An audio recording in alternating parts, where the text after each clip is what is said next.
DA has called on the Tourism Minister Patricia De Lille to place SA Tourism under administration. The party says that the recent revelation that SA Tourism may forfeit more than two-thirds of its 2024-25 budget to National after failing to utilize the funds is the last straw. Meanwhile, South Africa Tourism says it remains steadfast in its commitment to good governance and ethical practices. The sector says it welcomed 2 million visitors between January and October of 2024, which was a 5.7% increase as compared to the very same period last year. Earlier, we spoke to South African Tourism Chief Marketing Officer Thembisile Sehloho.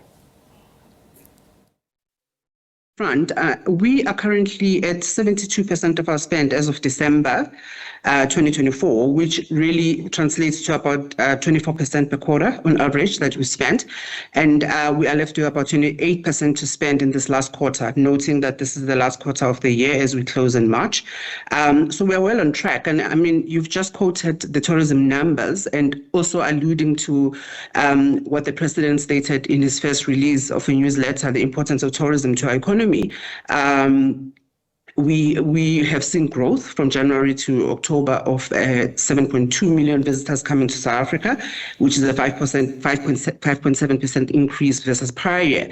All of these efforts are based on the work that we do from a marketing perspective. So the work of marketing continues in each and every country and region that we play in, and also local tourism as well. Domestic tourism, we've spent a lot in our short life campaign, which you probably have been exposed to. So the work of tourism continues, and we continue to spend effectively, and we have to spend compliantly against our budget. And one has to ask then, Thembisile, how did you achieve this influx of visitors as well as increase if you were not overspending on that budget? The point was not the overspending, it was more the underspending. So again, yes. It goes back to the point that I was making around you cannot get the numbers that we are getting if you're actually not spending in your marketing effort. The first thing that we've done is that we have spent in our marketing efforts. We have to create awareness and attraction towards people wanting to come to this country. We want people to know that this is a preferred destination. There's a lot of clutter out there from a tourism perspective. We are competing against Dubai, against Tanzania. We are competing against our African sister countries. Tanzania already mentioned, Kenya. So we cannot sit and not market the destination. And some of the key drivers of growth for the numbers that we've seen is tourists out of Africa. We've seen good growth out of other regions as well. So driven by a number of factors, which is, I've already mentioned, marketing, access. So because we've seen SAA open certain routes into the country, so which we would support as well in region and driving tourists into this country. So without spending, we wouldn't be able to drive the numbers. And that's where we are at the moment. Absolutely. Now, Thembisile, let's look at the good news now with the increase in tourism numbers, which in turn, of course, revive the tourism sector. Please gloat as to where we are currently seeing the most improvements, even with the little budget spent. Noting the budget is on track. Alicia, I'm going to emphasize that. Yes. So where we are seeing good numbers, I mean, I've already mentioned we are seeing good numbers coming out of the Africa region. We are seeing a recovery in domestic tourism. Just coming out of the first quarter, the numbers are looking good in terms of as we all know, the last quarter of the year is the biggest quarter for tourism in our country particularly.